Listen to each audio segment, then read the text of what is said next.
ایک فقیر تھا، ملنگ درویش، اللہ کا بندہ.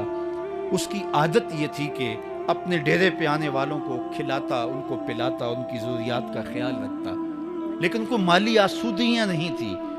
ہوتا یہ تھا کہ بعض اوقات لوگ آتے تو ادھار لے کر کے وہ لوگوں کو کھلا دیتا. خیر، چونکہ فقیر کا مزاج یہ ہوتا ہے کہ لوگ آئیں اس کے ڈیرے سے کھائیں. بابا بلے شاہ نے بھی کہا تھا نا، اٹ کھڑک کے دکڑ بجے تتا ہووے چلا، آن فقیر کھا کھا جاون راضی ہووے بلا. یہ فقیروں کا مزاج ہے. تو جو بھی آتا اس کے ڈیرے سے کھاتا، اور وہ ادھار اٹھا اٹھا کے لوگوں کی ضروریات کو پورا کرتے رہتے. وقت آخر آ گیا، جن لوگوں نے ادھار دیا تھا وہ سارے تقاضا کرنے آ گئے. اب بابا جی کو کیا فکر لاحق ہے کہ یہ میرے مہمان ہیں اور میں ان کو کچھ پیش کرنے کی صلاحیت نہیں رکھتا. ایک بچہ تھا، وہ کچھ سامان بیچ رہا تھا، پتیسا بیچ رہا تھا یا کوئی اور چیز بیچ رہا تھا. اس نے گلی سے گزرتے ہوئے آواز لگائی، خادم کو کہا سے بلا کے لاؤ. کہا تم بیچ رہے ہو تو میرے مہمانوں کو کھلا دو.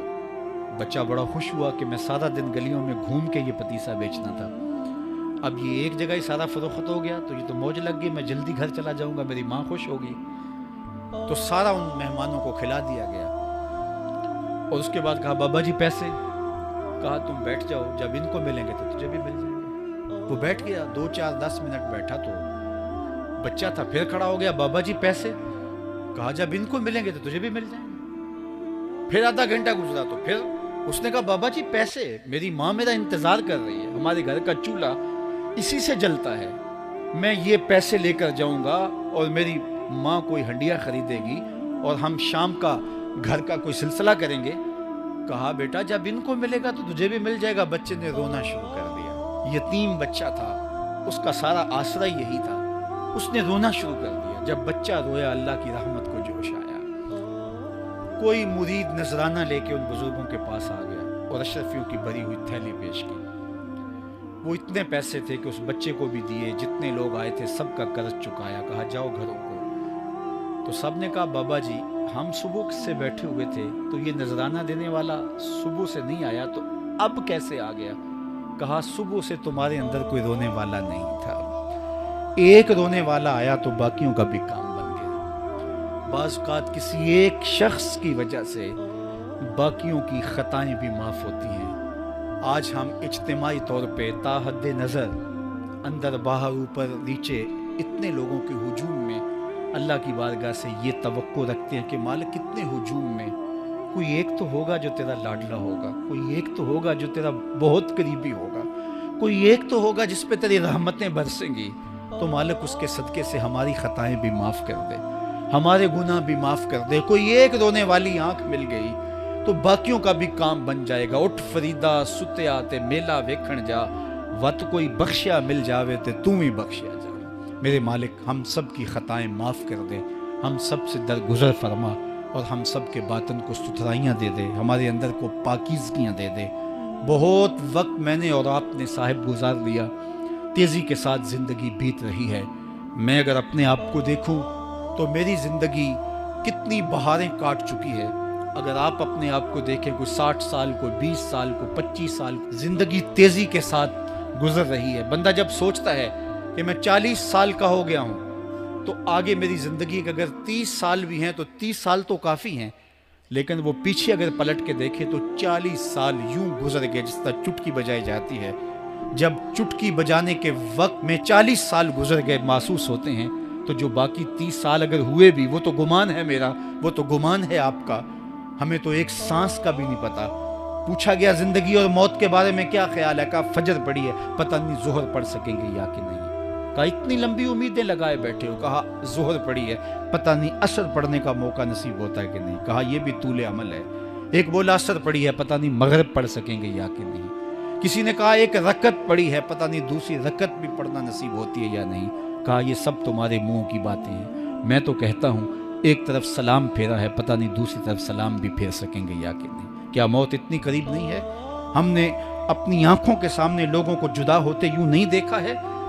ہم کہتے ہیں اس کی خبر سنا رہے ہو موت کی، یہ تو میں نے ابھی سبزی والی دکان پہ دیکھا تھا. لیکن جب موت آتی ہے تو ایک لمحے کا تقدم اور تاخر نہیں ہوتا. تو صاحب آئیے اپنی زندگی کو اللہ اور اس کے رسول کی راہوں پہ ڈالیں۔ آج وقت ہے، آج موقع ہے، آج توبہ کا دروازہ کھلا ہے، کل سب کچھ نہیں ہوگا۔ آج اس کی رحمتیں آواز دے رہی ہیں۔ آج وقتوں میں آپ سے مخاطب ہوں، اللہ کو بوڑھے کی توبہ بھی پسند ہے، اللہ کو ہر ایک شخص کی توبہ پسند ہے، لیکن یہ بات ذہن میں رکھو کہ میرے اللہ کو جوان کی توبہ بہت زیادہ پسند ہے۔ میرے اور آپ کے آقا مولا نے فرمایا انا حبیب اللہ، میں اللہ کا حبیب ہوں۔ کتنا بڑا اعزاز ہے جو میرے حضور کا ہے۔ لیکن ایک دوسرے مقام پہ ارشاد فرمایا الشاب التائب حبیب اللہ، سن لو جو جوان جوانی میں توبہ کرے وہ بھی اللہ کا حبیب ہے۔ کتنا بڑا اعزاز ہے۔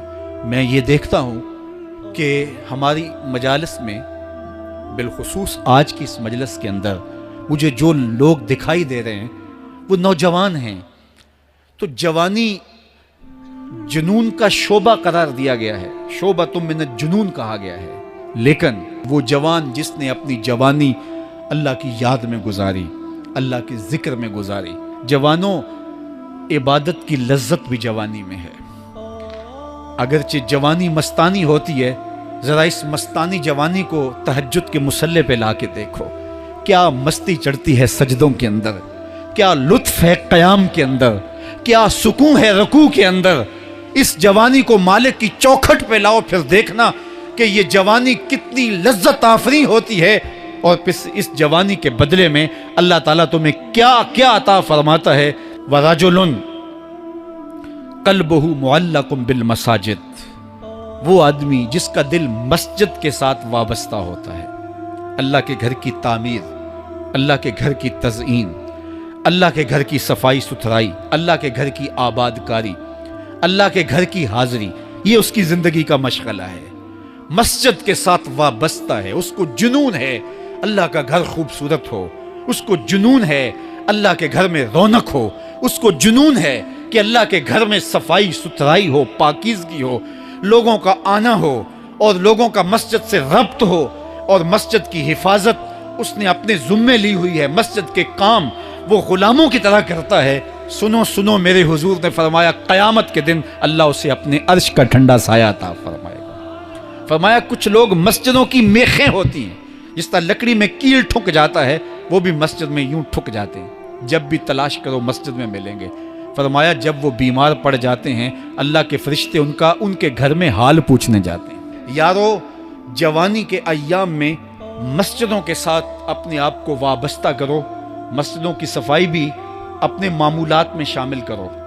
جس طرح آپ اپنے معمولات بتاتے ہیں کہ ویکینڈ پہ میں یہ کرتا ہوں، روزانہ کی میری جو ہے وہ ترتیب یہ ہے، مہینے کے بعد ایک مرتبہ یہ تفصیلی کام کرتا ہوں، اپنی زندگی میں مہینے بعد، 8 دن بعد، یا جب آپ کو فرصت ہو، مسجد کی صفائی کا اپنے اوپر ذمہ لو۔ کسی بھی مسجد میں چلے جاؤ، اس کو صاف کرو۔